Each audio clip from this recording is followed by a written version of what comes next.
In the opening scene, we see a couple with their child driving down a night road until they reach a remote farm. Americans Louise and Ben Dalton are vacationing in Italy with their 11-year-old daughter, Agnes. While they were sunbathing, a man approached them, asking if the neighboring sunbed was free. Apparently the British man was also on holiday here with his family. Leaving their daughter with the nanny, Louise and Ben joined the other villa guests for breakfast. Later, Agnes discovered that she had lost her favorite plush rabbit. The girl was very upset, so Ben went searching for the toy. It turned out that Agnes had left the rabbit at the hotel. The British couple, Patrick and Sierra, had brought it. Their son Ant had speech difficulties, so he was always silent. Thus the two families became friends and had lunch together. Ben shared that they had moved from America to Britain for his career, but he soon lost his job. Now Louise was the sole provider for the family. With good wine, the conversation at the table became increasingly friendly and relaxed. Louise mentioned that she had become a vegetarian to help save the environment. Patrick and Sierra were happy that Ant and Agnes had become friends. Their son usually struggled to interact with peers due to his congenital tongue defect. The two families spent the entire day together, raising a toast to new friendships. It was a perfect vacation. Soon Louise and Ben returned to rainy London and their routine life. Ben still couldn't find a job, facing rejection everywhere. Unexpectedly they received a letter from Patrick and Sierra inviting them to visit their farm in Devon. Ben thought it was a good idea. A change of scenery might be beneficial for Agnes and ease her anxiety. Louise agreed with her husband, and soon they set off, arriving late at night. The farm was deep in the forested area. Patrick and Sierra warmly welcomed their guests, accommodating them in their large house. Everything seemed to be going well. Patrick and Sierra were generous hosts, serving roasted goose with oranges for dinner. The only problem was that they hadn't considered that Louise was a vegetarian. She didn't want to eat meat, but Patrick insisted. Not wanting to offend their hosts, Louise reluctantly took a bite. After dinner, Ben went out to take out the trash and ran into Ant, who seemed to be trying to tell him something. Once the children were put to bed, the two couples continued their conversation in the living room, sipping drinks. Patrick shared that they preferred to live far from the city and the artificiality promoted by social media. Suddenly Ant's screams echoed from the second floor. Sierra and Patrick explained that it was another symptom of their son's condition and that he would calm down soon. Eventually everyone retired to their rooms. Louise felt uneasy in this house. Besides, she found it strange that Patrick, a respected doctor, chose to live in such isolation. Agnes couldn't sleep and came to her parents. The girl suffered from panic attacks due to the tense atmosphere in the family. The next morning everyone went on a hike, enjoying the scenic landscapes. In the forest, Agnes found a swing and wanted to play, but Ant stood nearby, blocking her way. The girl's parents politely asked Patrick if he could ask his son to move. But they didn't expect Patrick to roughly pull the boy aside, creating an awkward situation. When Louise complained of neck pain, Patrick offered to give her a massage. Then he suggested that everyone take a swim in the cold lake, claiming it was good for their health. Louise doubted it was a good idea, but Patrick urged everyone to jump in. Ben, Agnes and Ant joined, but it turned out that the boy wasn't a strong swimmer. His parents didn't seem concerned at all. Louise's discomfort grew, and she wanted to find an excuse for them to leave early. However, her conversation with her husband was interrupted by Sierra's enthusiastic announcement that they were going out for dinner at a local restaurant that evening. Out of politeness, Louise and Ben agreed. But Sierra hadn't mentioned beforehand that they would be leaving the children behind. With them would be their trusted friend, Majid. He was a refugee from Serbia and spoke little English, but Patrick and Sierra assured them he was reliable. Back home he had worked as a teacher. Louise and Ben decided there was nothing to worry about, and the two couples set off on their long journey. The restaurant owner, Mike, was a good friend of Patrick's, so the place was entirely reserved for them that night. They discussed environmental issues and other pressing topics. Meanwhile, Majid played hide and seek with the children.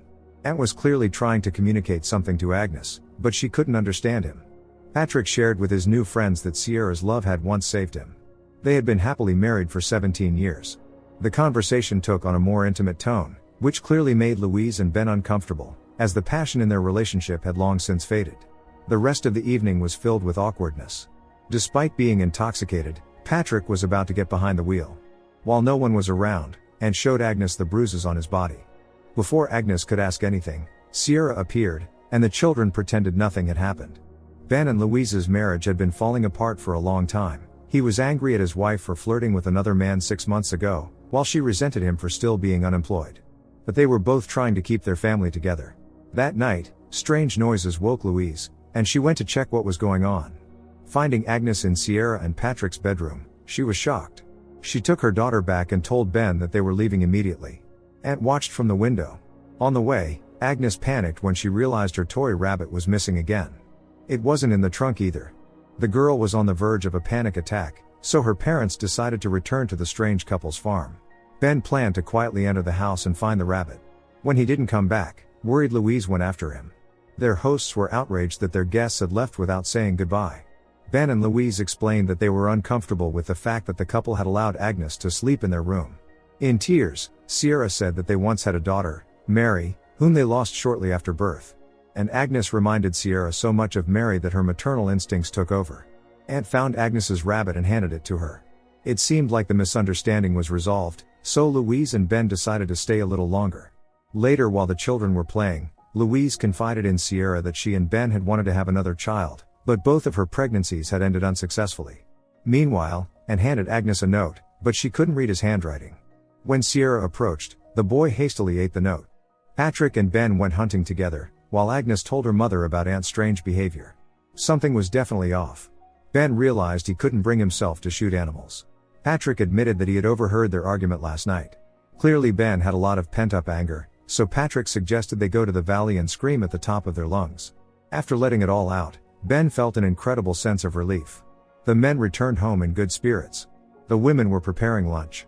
When Louise accidentally cut her finger, Patrick confessed that he wasn't actually a doctor but unemployed. They survived by selling homemade alcohol to the locals. Seeing the shocked faces of the guests, Patrick and Louise suddenly burst into laughter. It was just a joke. The two families had lunch on the lawn outside the house. Sierra began making remarks about Agnes's table manners, which upset Louise, but Patrick managed to smooth things over between the women. The children suggested performing a dance they had rehearsed. But during their performance, Patrick kept turning off the music, criticizing his son and saying he wasn't keeping up with the rhythm. Louise and Ben didn't know how to react. Agnes refused to continue dancing, but Patrick insisted that the performance go on. Louise didn't like this, while Ben, being soft-hearted, urged their daughter to comply with their host's request. It happened again. Patrick yelled at Aunt, saying he was doing everything wrong. This time Ben couldn't stay silent. He didn't understand why Patrick was acting this way, and was just a child. It ended in a conflict between the two couples. Louise told her husband they needed to leave immediately. Ben asked her to give him some time to pull himself together. He was too drunk to drive. Sierra really didn't want their guests to leave without saying goodbye again. Surely that would make Patrick angry. While Patrick was passed out drunk, Aunt stole his keys and led Agnes to the basement of the chicken coop. There, they found a variety of children's belongings and mobile phones. Opening a photo album, Aunt showed Agnes his so-called parents captured in pictures with various married couples. The common factor among these couples was that each had only one child. Sierra and Patrick were not Aunt's parents at all. They had kidnapped him. And Aunt's tongue defect was not congenital. The kidnappers deliberately robbed their victims of speech to keep them silent. Photographing the album's pages, Agnes planned to show them to her parents, while Aunt intended to quietly return the keys. However, by then, Patrick had already woken up. Patrick ordered his pseudo-son to show him love. And had to hug his captor. Fortunately, the boy managed to discreetly return the keys. As Agnes pondered how to discreetly call one of her parents aside, Patrick apologized to the guests for his behavior, claiming he had simply had too much to drink. Coming up with a pretext, Agnes led her mother into the house, intending to show her the photos. Patrick realized that someone had been in the chicken coop. Understanding they had fallen into the trap of psychopaths, Louise urged her daughter to remain calm, though she herself was on the verge of breaking down. Nevertheless, gathering her courage, Louise went outside to the others and asked Ben to come inside, supposedly because Agnes wasn't feeling well. They locked themselves in the bathroom, trying to figure out how to escape. The most important thing was not to reveal that they knew the truth. Agnes would have to fake a panic attack. That would be a good excuse to leave. Politely bidding farewell to their hosts, the Daltons were ready to leave immediately. Surprisingly, their hosts did not insist that they stay. But problems arose right away. One of the car tires was flat. However, Ben acted as if he hadn't noticed. Unfortunately, Patrick did notice and offered to help Ben change the tire. Ben had no choice but to agree. With each passing minute, the tension grew. When Patrick finished changing the tire, they discovered that someone had thrown Agnes's rabbit onto the roof of the house. Patrick fetched a ladder, insisting that Ben climb up because he was taller. As Ben climbed, the ladder wobbled several times, despite Patrick holding it. The toy was torn apart, but that no longer mattered. The two families said their goodbyes. Of course, Louise and Ben intended to bring help to save Aunt. But if they didn't leave now, they wouldn't be able to help the boy at all. However, as the Daltons were driving away, Agnes saw Patrick throw Ant into the lake. Without hesitation, Ben rushed to save the boy. Taking advantage of the commotion, Patrick pulled out a gun. He and Sierra took their guests hostage, forcing them to empty their bank accounts. Since the Daltons had no close relatives in London, no one would notice their disappearance. Ben couldn't understand why these people were doing this. Patrick replied, "Because you let us." The truth was painfully simple: Sierra couldn't have children. Each time they had hoped to find the perfect child, but all previous attempts had been failures. Perhaps Agnes would finally fill the void in their hearts. Seizing the moment, the guests broke free and attacked their captors.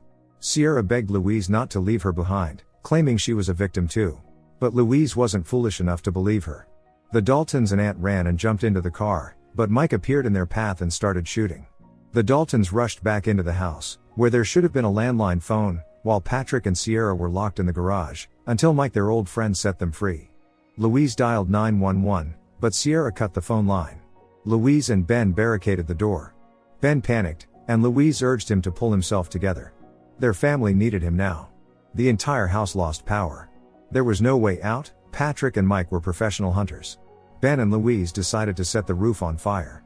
Fortunately, there was also a shotgun in the house, but during the shootout, they accidentally set Patrick's car on fire instead. A deadly game of cat and mouse began. Ben and Louise hid the children in a wardrobe, instructing them to stay there until they heard Louise's voice again. Whoever outsmarted the other would be the one to survive until morning. Patrick started provoking Ben, saying that even his wife didn't see him as a real man. Patrick's car exploded. At the same time, Mike climbed onto the roof. The game continued. Both the victims and the hunters were now trapped inside the house. Smashing an upstairs window, Mike also made his way inside. But who would catch whom first? This was a game of hide and seek to the death. When Patrick and Sierra lost track of their prey, they urged Ant to make noise, promising that they would take in both him and Agnes. But the children remained silent. When Patrick nearly found Ant and Agnes, Louise attacked him, dousing his face with sink cleaner. She tried to get the children out of the house, but when Mike attacked Ben, Louise was forced to grab an axe. The only way out was through the attic. Due to the chemical burn, Patrick could barely see, so Sierra had to finish what he had started. Seeing the Daltons and Ant climbing down from the roof, Sierra prepared to shoot, never expecting Louise to attack from above. Sierra fell off the roof. Patrick heard her scream. Jumping down, Mike twisted his ankle. But he managed to get up and set up a ladder, allowing the others to climb down. Suddenly, Patrick emerged with a gun. Ben had a shotgun too, but he was far less experienced at shooting. When everyone was momentarily distracted by a fox, Patrick grabbed Agnes as a hostage. Sierra was dead, so Patrick needed a replacement, and Agnes was the perfect candidate. But suddenly Agnes snatched the ketamine injection that was meant for her and plunged it into Patrick instead. He lost consciousness. Before leaving with his rescuers, Ant grabbed a large rock and ended his captor's life, screaming loudly. Thus the madness came to an end. The Daltons were unlikely to ever visit unfamiliar people again. Ant became the last and only surviving victim of those psychopaths.